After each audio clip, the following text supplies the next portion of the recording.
Lepo pozdravljeni na današnjem webinarju z naslovom Od dokaza do poročila Microsoft Copilot v Power BI. Zdi se, da je leta 2022 novembra, ko se je nekako lansirala generativna umetna inteligenca in orodja, ki izhajajo iz njih, se nekako napovedalo, da bo naše življenje začelo potekati drugače. In dejansko smo tekom potem prihajajočih mesecev in zdaj tudi že let nekako opazovali, kako so se v različnih koncih porajala neka orodja, katera nam omogočajo v bistvu hitrejše, učinkovitejše delo in nam nekako pri vsakdanjih opravilih pomagajo pri njihovem izvajanju. Danes bomo s sodelavcema Tomažem Dudarjem, ki je tehnični direktor v našem podjetju, in pa Špelo Gnjanovič, ki je vodja projektov in pa BI analitičarka, nekako poskušali dati nek okvir, kaj to pomeni, kaj je Copilot in kako lahko znotraj orodja Power BI nekako olajša vaše vsakdanje delo pri poslovni analitiki. Ampak morda za začetek, kdor še ni bil z nami v preteklosti, trenutek tole, imamo malo tehnične težave.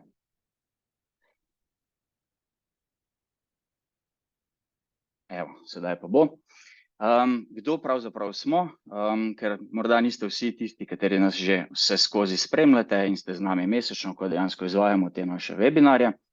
Smo B2BI, podjetje, ki se ukvarja s celovito upeljavo poslovne analitike v podjetja, in sicer slednje pa zajema razvoj podatkovnih skladišč, razvoj BI sistemov, napredno analitiko, ki dejansko zajema tudi ta del, katerega se bomo danes nekako dotaknili, to se pravi neke napovedi, umetno inteligenco, strojno učenje in pa Internet of Things.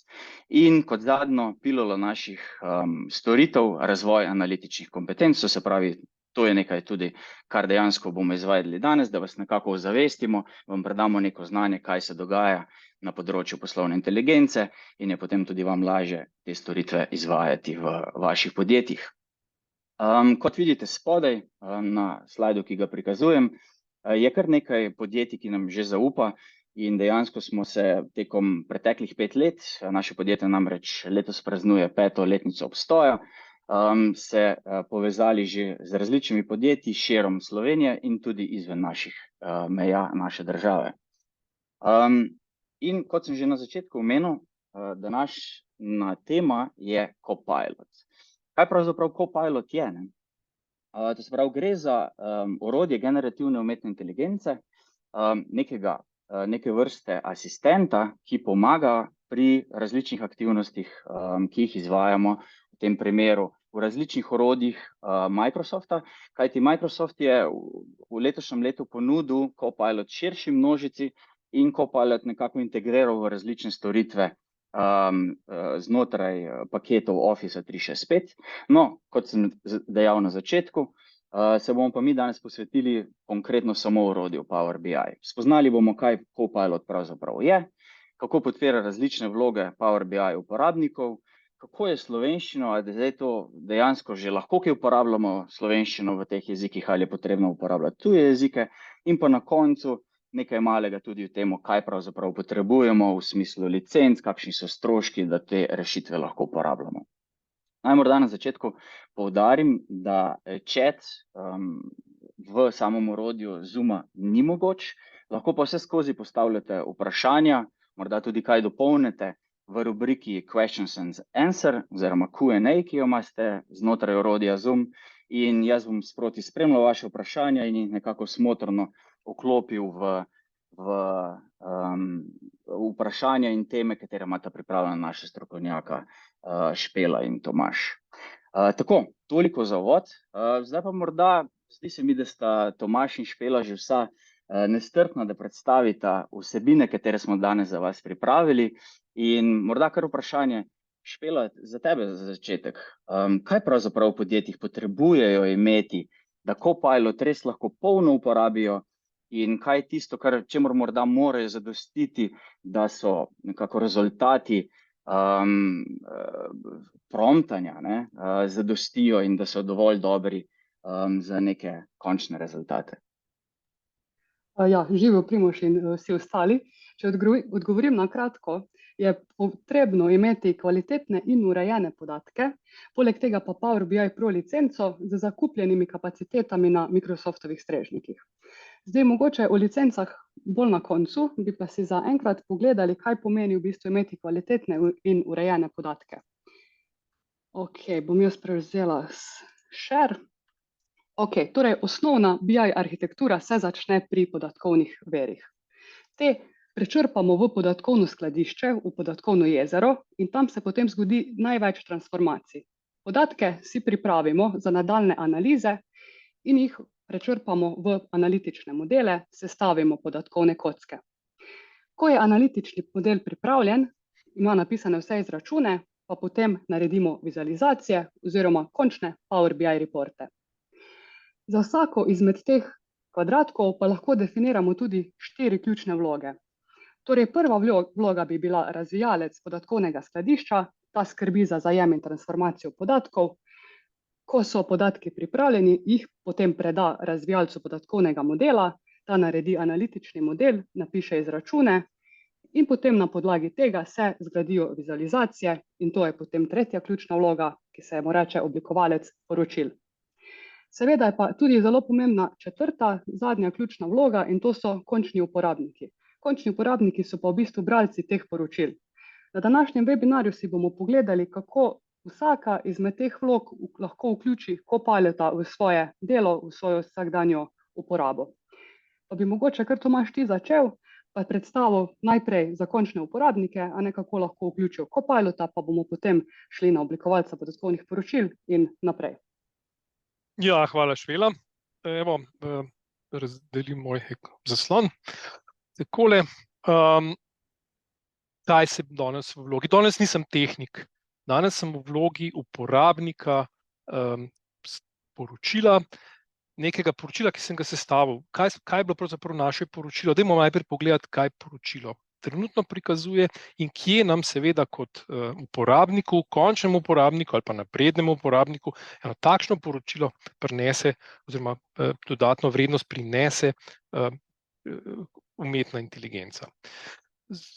Jaz sem nad umetno inteligenco že navdušen precej časa, se pravi, kot otrok me seveda to blazno zanimalo, zdaj v zadnje čase ste pa verjetno vsi bili že imeli možnost se pogovarjati z zadnjimi verzijami ChatGPT-ja in katerim lahko govorite tudi v slovenščini in tako dalje. No, ChatGPT je neki oče ali pa mama Copilota, ki ga bomo pogledali danes.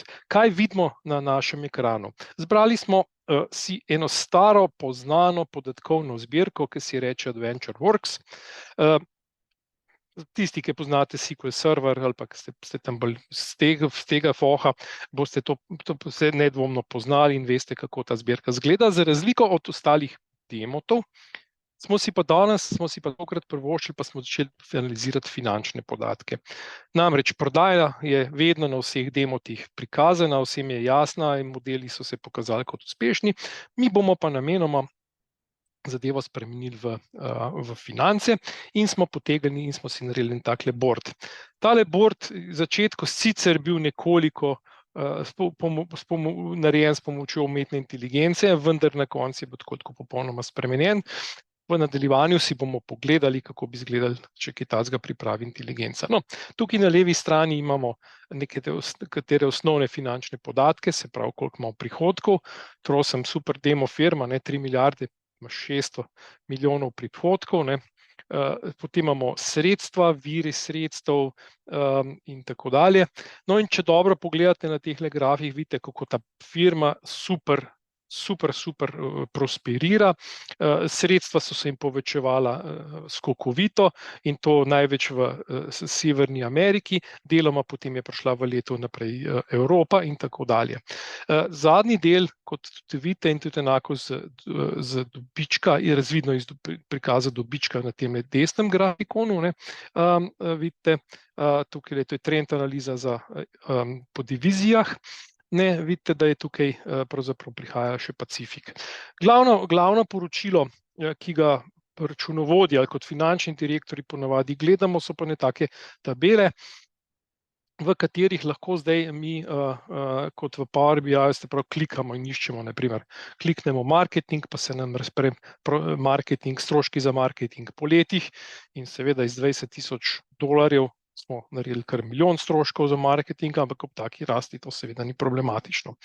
Tako, nekako sem želel predstaviti podatke. Naj vam povem, da za te podatke, da so predstavljeni v takšni obliki, je bilo treba vse tiste 3 kvadratke, ki jih je Špela omenila, narediti in večino tega smo naredili na roke. Še vedno, model smo pripravili, očistili, zato da je zdaj možno ga porabiti in ga uporabiti kot kopilota. Kje se glede našega kopilota na tej strani vidimo? Kopilota bomo našli tukaj, če kliknemo na okence kopilot in se nam odpre na desni ena taka pomožno okno, v katerem je glavna stvar tale prompt tukaj spodaj, tale prompt, v katerega bomo vnašali ukaze, se pravi ask questions about this report. Prompt se je pač obdržal nek angleški naziv, se pravi, to je ukazna vrstica, mogoče, če se poskušam v kakšnih prevodih.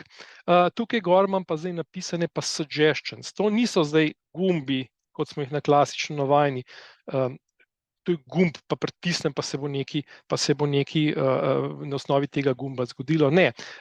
Poglejte, če kliknem Give me an executive summary, mi je on tole prenesel kot besedilo in zdaj bo poskušal narediti neko poročilo za vodstvo. Naj vas opozorim, mogoče, da ne bomo presenečeni, tukaj tale kopilot ima tukaj eno oznako, ki se reče preview. To je predogled. Predogled tega včasih dela boljše, včasih slabše, ne bodite razočarani, ampak če je veliko gužve, se pravi, če je dren na kapacitetah, potem dela počasi. Zdaj smo bili kar srečni in je zadeva naredila zelo hitro. In nam je pokazalo neko razlago, kaj se je to poročilo. No, in napisali, da je operating profit organizacije približno 2,5 milijarde. Zraven Severna Amerika je bila vodilna na tem področju, se pravi glavna, 1,56 milijarde je naredila dobička in čez čas napisala so potem še nekatere druge stvari. No, vsaka stvar, ki jo on prebral, lahko kliknete, pa vam to pokaže v nekem koščku poročila, odkot je to dobil. Enako kliknemo recimo številko 3, pa nam pokaže tretjo, po obdobjih, po kvartalih, ko je postavil. Se pravi, razlaga, ki jo ponuja, je podprta z nekimi grafikoni, ki so tukaj zdaj na voljo.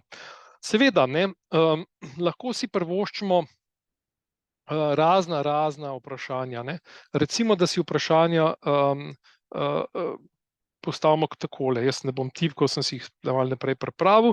Kaj so zdaj največji stroški v letu 2013 po organizacijah? Pa poskusimo srečo, kliknemo na našega kopilota, ki bo to razložil in bo poiskal naš odgovor.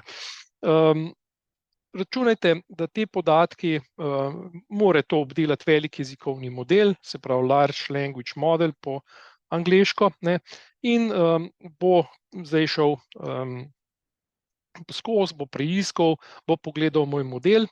Če želite, da stvari delajo dobro in hitro, potem je zmeri dobro, če ta large language model mogoče že vnaprej pripravite, da ima manj podatkov za iskati. Se pravi, da ne pustite vseh zunanjih ključev, da vse navlake v podatkih, ampak da je res model pripravljen tako, kot je treba. No, in vidimo tukaj, da je Severna Amerika imela Operations North America, Operations je enota, imela 1,6 milijarde, to smo videli že iz kratkega povzetka. Evropske operacije so bile 600 milijonov in tako Pacifik. Lahko bi si zdaj jaz tudi tukaj izbral, pa bi si recimo filtriral neko drugačno, bom rekel, časovno obdobje in bi seveda temu primerno si prilagodili tudi odgovori. No, zdaj pa poglejmo recimo, kaj pa, če bi ga vprašali kaj takega bolj zelo enostavnega v principu, ampak mogoče ne tako očitnega na zgodbi, ne. Mi imamo tukaj, zdaj bomo predstavili, pa ga bomo vprašali, koliko je denarnih sredstev na našem računu v tem trenutku. Če bomo, evo, zdaj bo spraševal in pravzaprav išče postavko cash, ki je skrita v modelu, da se do nje prideti, se pravi, samo ne, trenutno je ni prikazana na našem poročilu, ker vidite, na našem poročilu nimamo nobenega prikaza o samih sredstvih, ne. Lahko bi si ga seveda postavili, sredstev imamo 16 milijard, ne, se pravi, lahko bi si zdaj postavili na filtre, pa bi rekli sredstva, namesto tega, kar kažemo profit, operational profit, bi si lahko spravili, pa bi gledali na sredstva. In če mi bo model vrnil, praviloma bi moral napisati, da do tega podatka trenutno nima dostopa, da ga ne vprašam, evo, tako je. Copilot is currently, celo drugače napisal. Copilot is currently unavailable, please try to request your question later, ne. Again, v testnih okoljih, ko sem to poskušal, je pač javil, da podatka ne vidi, ne more in da mi ga ne more posredovati. Dobro, zdaj smo delali s Copilotom, kot dela tisti, ki je samo gledalec na samem poročilu. Copilot omogoča, da ga vključimo tudi kot naprednem analitiku in seveda, da poiščemo tukaj en takle objekt, ki se mu reče narator. Narator je pripovedovalec, jaz sem si ga tlele že pripravil v naslednjem zavihku. In ta moj narator, majčkeno povečamo ekran, zaprimo podatke, ne. Moj narator tukaj spodaj je pa v bistvu eno besedilo, ki se ga vpiše v Copilota in vsakič, ko kakršnekoli pogoje spremenite, on odgovori na to vprašanje. No, pa poglejmo, kaj je naredil, ne. Jaz sem vprašal, based on the data, what questions are likely, se pravi, na osnovi podatkov, kakšne vprašanja bi verjetno postavilo vodstvo in odgovori na ta vprašanja. Kako sem to dobil? Dobil sem to preprosto, da sem rekel, da sem kliknil na tale moj, ni gumbek, ampak recimo, da je gumb, rečemo temu, da ne iščemo besed, in je to prepisal v to besedilo in to je zdaj napisal spodaj, no. Kaj je postavil, ne? Se pravi, vprašanja, ki se bodo zglasila, kaj je to skupni operativni dobiček, vidimo. In totalni skupni operativni dobiček je 2,5 milijarde. Potem, kateri so operativni stroški po kategorijah, pa vidite, da so največ jih je delovnih stroškov dela, ki so skriti pod operativne stroške in tega je milijardo.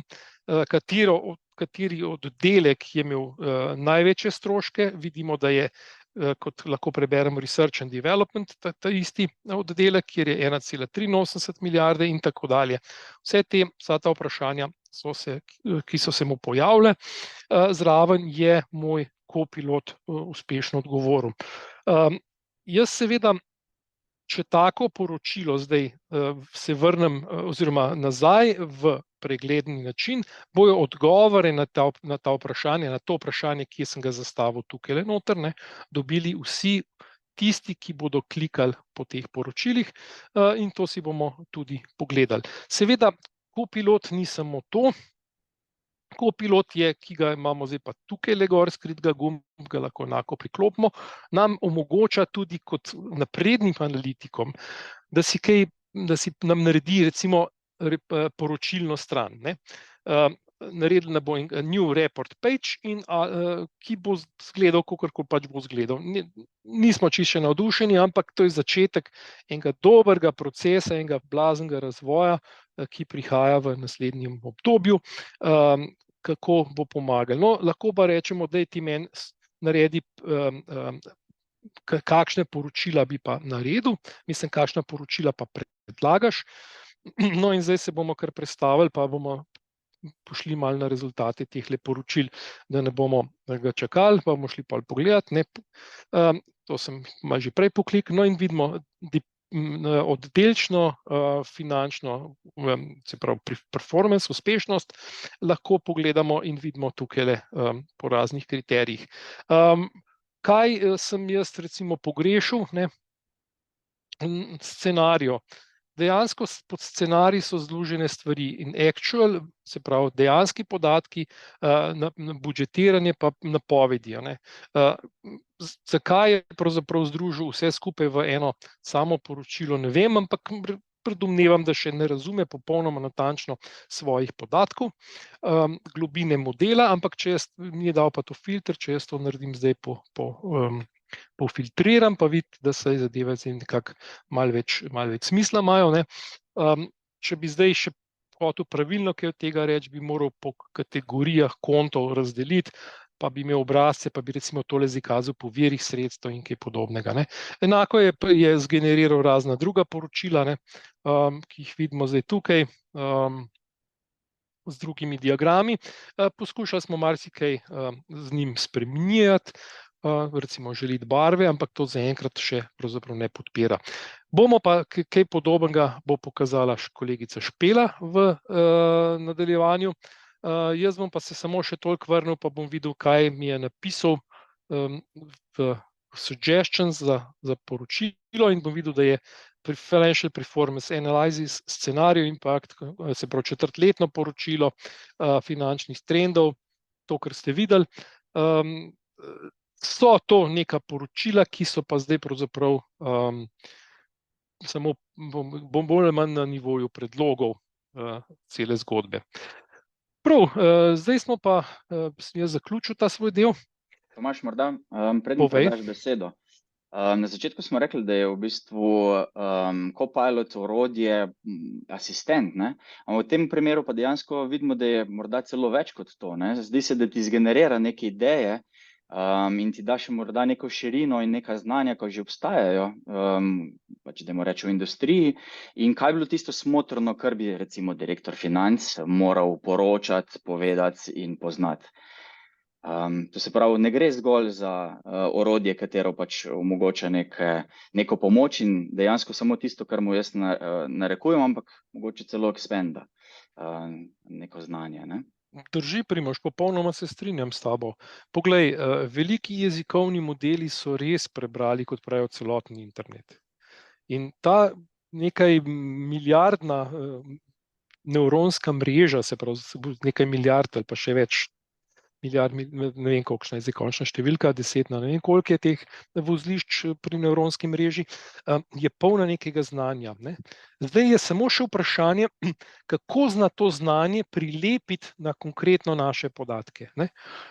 Ali se je res sposobna tako poglobiti, sej dajmo ji take malo človeške primerjave, ampak ali se je res priznava prilepiti na celoten ta naš model, tako z vsemi tistimi podatki, ki jih ima na voljo.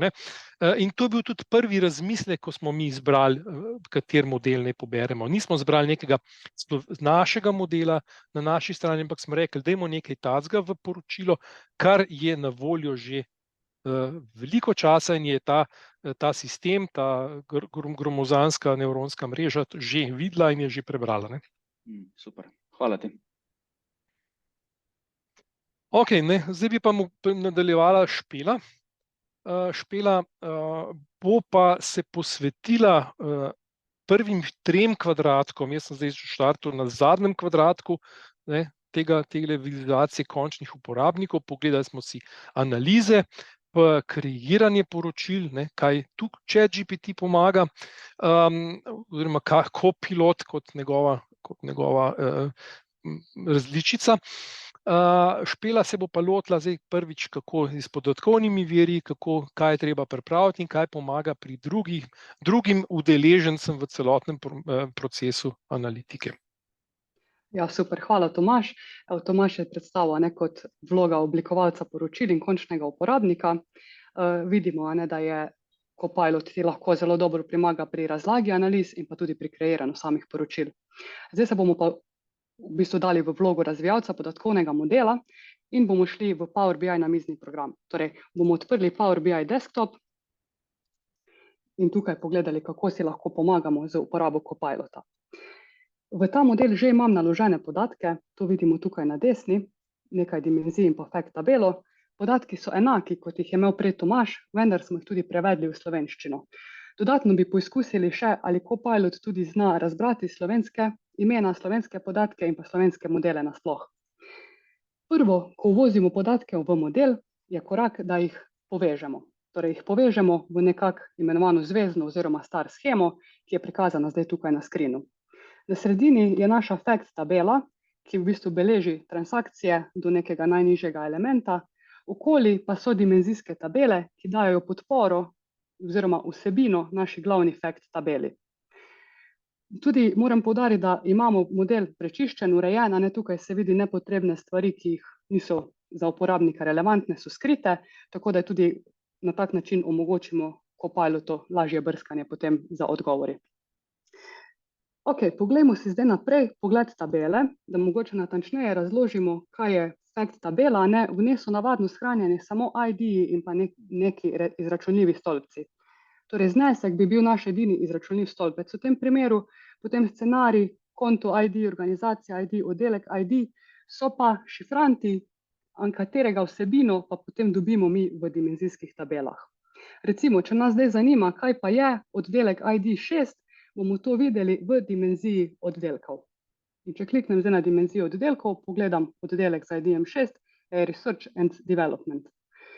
Naj omenim še, da sama vsebina tabel ni nujno prevedena v slovenščino, so pa prevedene imena stolpcev in pa nazivi tabel. Ko imamo prvi korak opravljen, torej povezave v modelu so narejene, je potem drugi korak kreiranje izračunov. Izračuni, mere, metrike, to nekako je vse enak izraz za vse.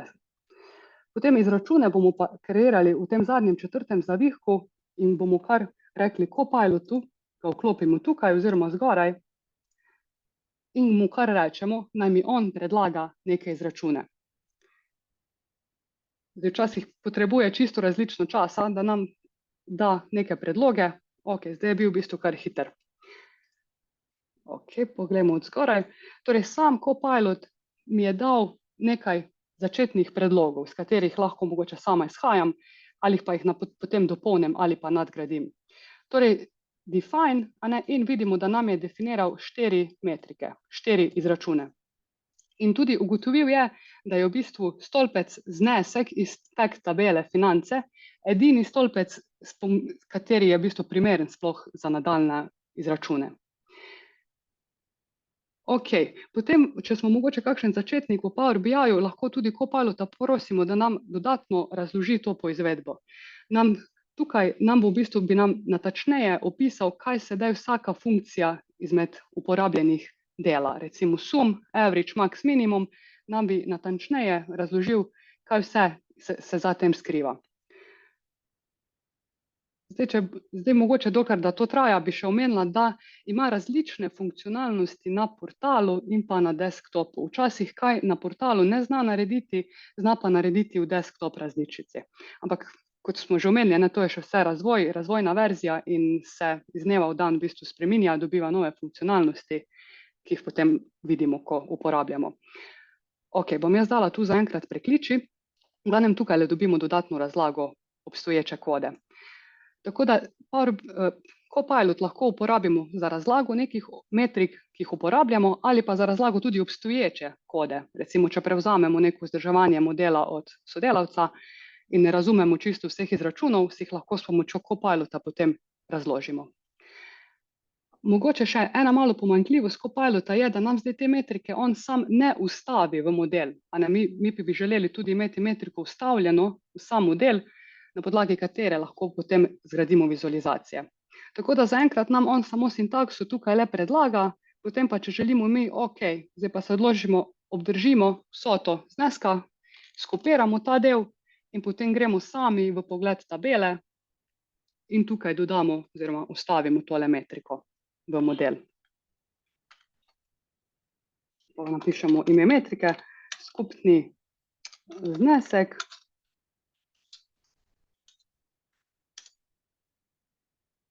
Enter in jo v bistvu sami ustavimo potem v to našo fact tabelo. Kako si še lahko pomagamo tudi s Copilotom, je, da nam on tudi lahko sam predlaga opise. Tukaj zdaj že vidim, da da nam je že zaznal metriko skupni znesek in recimo lahko s pomočjo Copilota ustvarimo opis tega izračuna. Tudi v bistvu, da imamo potem vse izračune nekako popisane, ker izračun je zakaj, kaj nam vračajo, lahko vse skupaj naredimo z Copilotom. Zelo dober je nekako pri nekih opisnih stvareh. Recimo tudi sopomenke lahko dodamo, tukaj jih lahko dodamo ročno, torej naše same ideje za sopomenke, lahko pa na nek drug način prek vizualizacije, pokažem malo kasneje, tudi s pomočjo Copilota dodamo sopomenke v model. Zdaj, zakaj bi uporabili sopomenke? Zaradi tega, ker recimo zdaj se naši te metriki reče skupni znesek. Mogoče bi pa kdo potem v gledalec, bralec poročila vprašal, kakšna je pa skupna vsota tega ali pa skupen rezultat, skupen profit in bi lahko Copilot lažje zaznal, na kaj se naj nanaša, kaj v bistvu naj vzame za osnovo, kaj ga mi sprašujemo. Tako da predvidevam tudi, da bi mogoče slovensko-angleška verzija oziroma slovenski model lažje deloval, če bi imel tudi neke angleške sopomenke.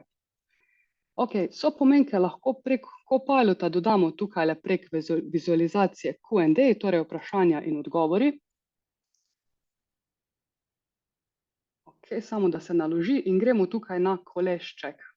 Potem pa imamo v bistvu opcijo sopomenke. In lahko v bistvu samo s plusom klikamo in jih dodajamo v model. Zdaj, sopomenke, ki jih je predlagal Copilot, imajo tole zeleno oznako spredaj. Torej, te sopomenke nam je predlagal Copilot, potem pa, če nam je všeč, dosti dobra sopomenka, kliknemo na plus in jo dodamo v model. Na ta način v bistvu zelo hitreje pridemo do nekih sopomenk, še posebej, če imamo nek večji ogromen model. Super, bom to stvar zaprla. Zdaj pa kot analitik bi si radi pomagali tudi poročilo zvizualizirati. Imamo povezan model, pripravljene izračune in tretja stvar je priprava poročila. Za pripravo poročila pa imamo Copilot na tem osnovnem trakcu, čisto na koncu, vključimo znak Copilot in se nam prikaže ta ista enaka pastica, kot je bila že prej pri Tomažu. Tudi tukaj pa lahko rečemo zdaj create new report, damo ime tega reporta, rečemo poročilo in potem nas vpraša, kaj želimo, da se prikazuje na tem poročilu. In bi rekli pregled stanja, pregled nekega finančnega stanja, pa zaenkrat mu poskusimo dati neka osnovna navodila, da vidimo, ali bo sploh to zaznal oziroma razumel in znal narediti kakšno analizo, potem pa ga lahko začnemo spraševati vedno podrobneje. Morda, dokler čakaš, imamo eno zanimivo vprašanje Aljaža. In sicer zanima, kako pridobimo prikaz DAX na skrajni levi. Predvidevam, da je to ta gumbek tukaj, ki ga prikazuješ. Upam, da mislimo na pravo stvar, no? Morda lahko pojasniš. Ja, v bistvu prvo kot prvo potrebujem imeti posodobljeno Power BI različico, potem pa možno, da se bo že prikazala, ker zdaj se že v osnovnih stvarih se že prikaže, drugače pa verjetno tudi, če povežemo podatke potem na semantični model v workspaceu, ki je narejen ki ima v bistvu narejen za Copilota, da se vključijo kapacitete. Torej lahko kasneje tudi mogoče dodatno razložimo, kako dejansko priti do podatkov, na katerih lahko uporabimo Copilota. Je pa definitivno prvi pogoj, da imamo posodobljeno verzijo, potem se to že samo pojavi, drugače pa potem, ko se povežemo na podatke, na podatkovno skladišče, kjer lahko uporabimo Copilota, se bo pojavilo. Hvala ti, Špela. In Aljaž, tebi za vprašanje, če nismo odgovorili, pa kar dopolni, da odgovorimo. Izvoli, Špela, nadaljuj. Super, v tem času se je skrajelo poročilo. Torej, Copilot nam je naredil nek dober osnutek poročila, zanaliziral nam je torej vsoto zneska po nekih različnih dimenzijah. Mogoče pa kot vse neke pomanjkljivosti, ki jih še verjetno so v razvoju, so pa tudi neke vizualne nadgradnje. Recimo zaenkrat Copilot še ne zna spremeniti temo poročila, pod kar spada neka velikost pisave, barva pisave, tudi preoblikovanje grafov, zamenjanje grafov na poročilo, tega zaenkrat še ne zna, ampak sigurno bo v bližnji prihodnosti tudi to se naučil. Torej, dobili smo nek dober osnutek poročila, mogoče kakšna ideja za razvoj in na podlagi tega smo zelo hitrejši potem lahko pri pripravi na neke boljše vizualno oblikovane analize. Druga stvar, ki jo lahko še preizkusimo, je pa tudi suggest content for this report. In tudi mimogrede, a ste opazili, da jaz se s Copilotom pogovarjam v slovenščini in me razume, ampak odgovarja mi pa še vedno v angleščini.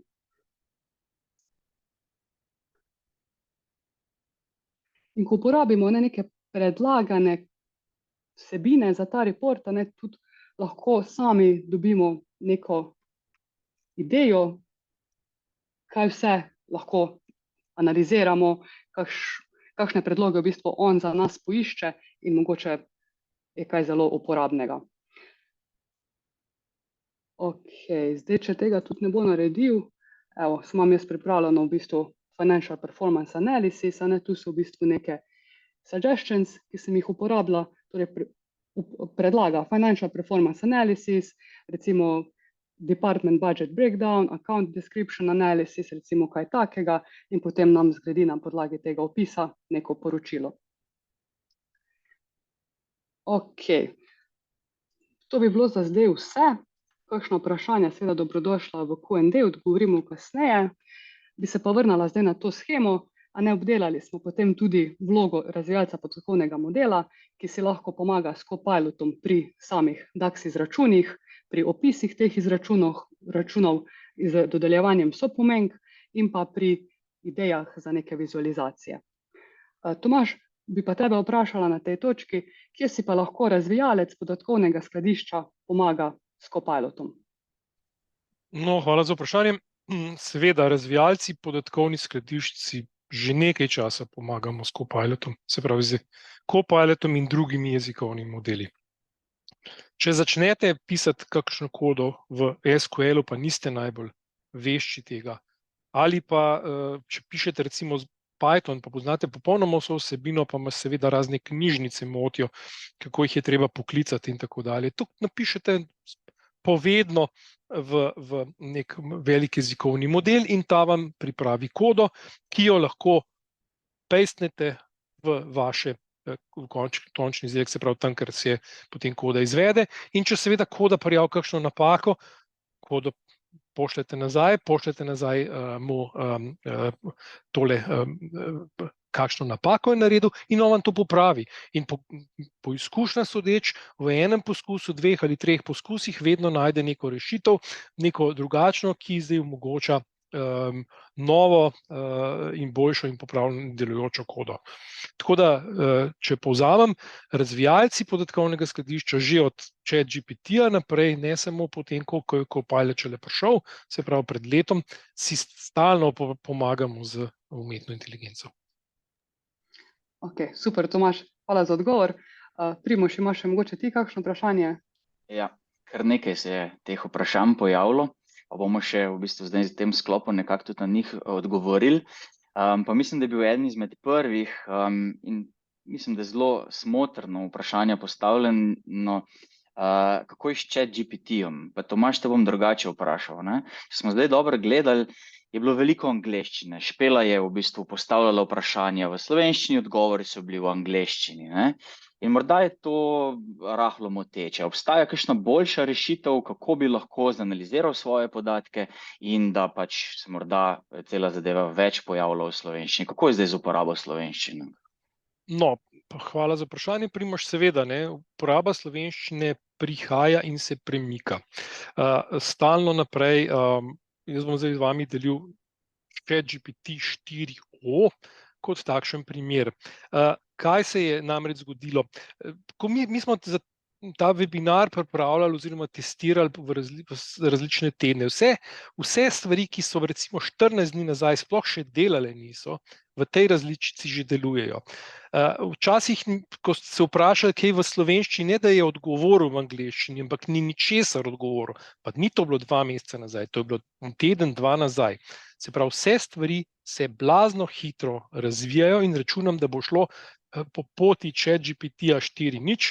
Tisti, ki niste s ChatGPT-jem še govorili, ali pa ki niste videli video, kako pojejo 2 ChatGPT-ja in podobno, si to poglejte. No, jaz se s tem ne bom ukvarjal, pokazal vam samo eno stvar.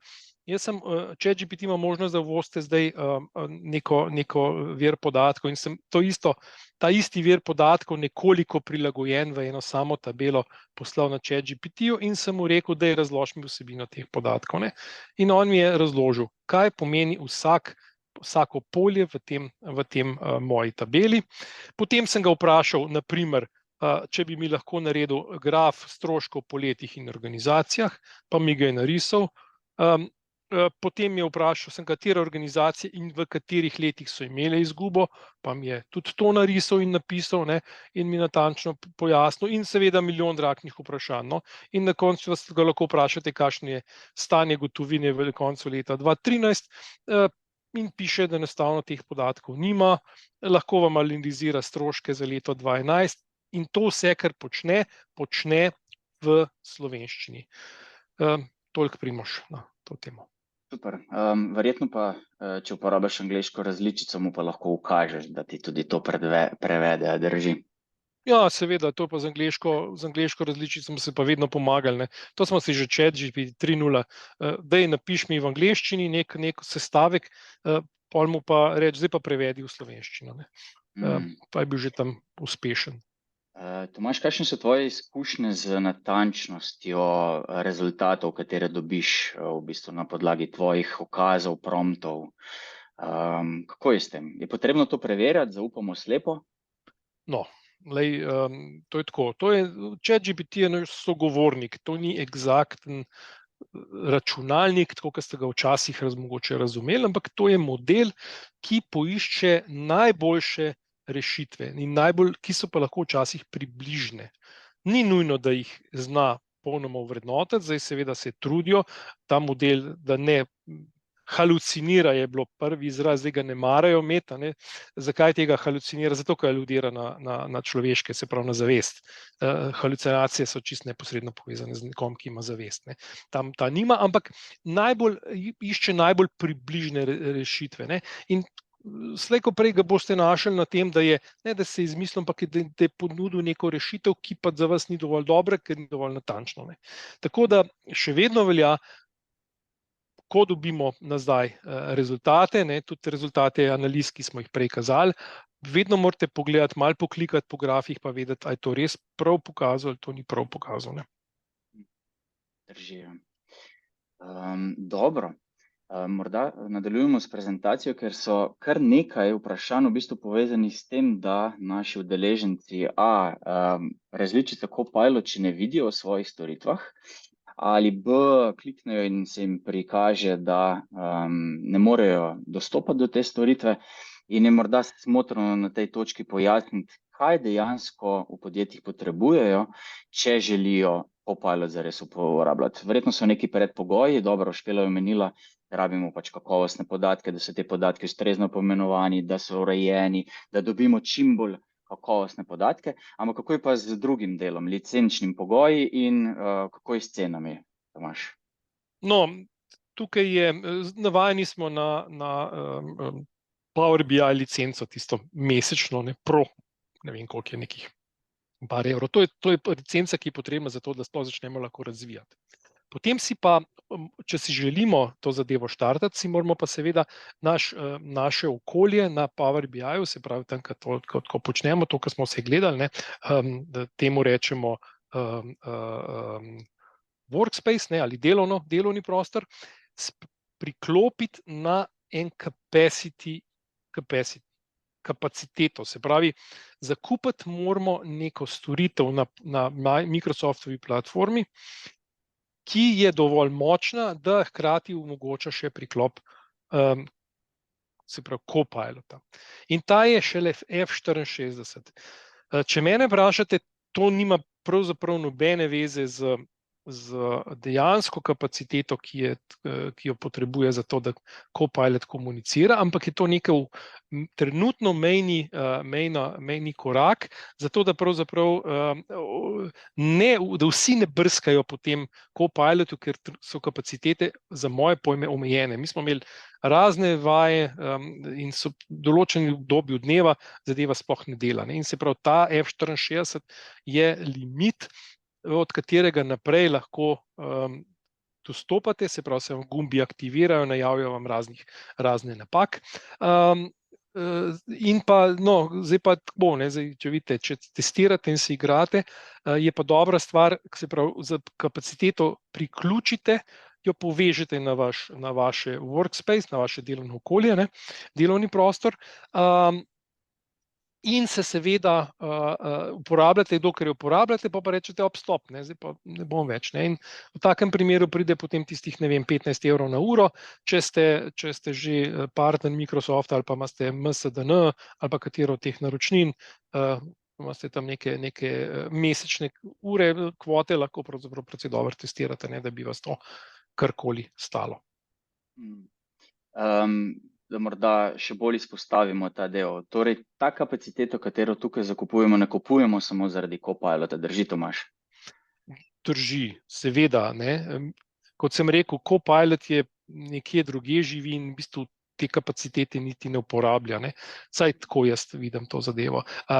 To kapaciteto je pa za celoten fabrik, se pravi, da zakupite procesorsko moč za vse analize, ki jih lahko tečejo, za vse ETL-e, se pravi extract, transform, load, celoten proces priprave podatkov, da ne potrebujete pravzaprav nobenega strežnika v vašem okolju, ampak samo iz vašega vira preložite podatke gor in to se vse obdeluje v okviru teh kapacitet, ki so, se pravi, to je zakup celotne platforme, v tem primeru je zdaj to servisa, storitve, ki vam se to omogoča.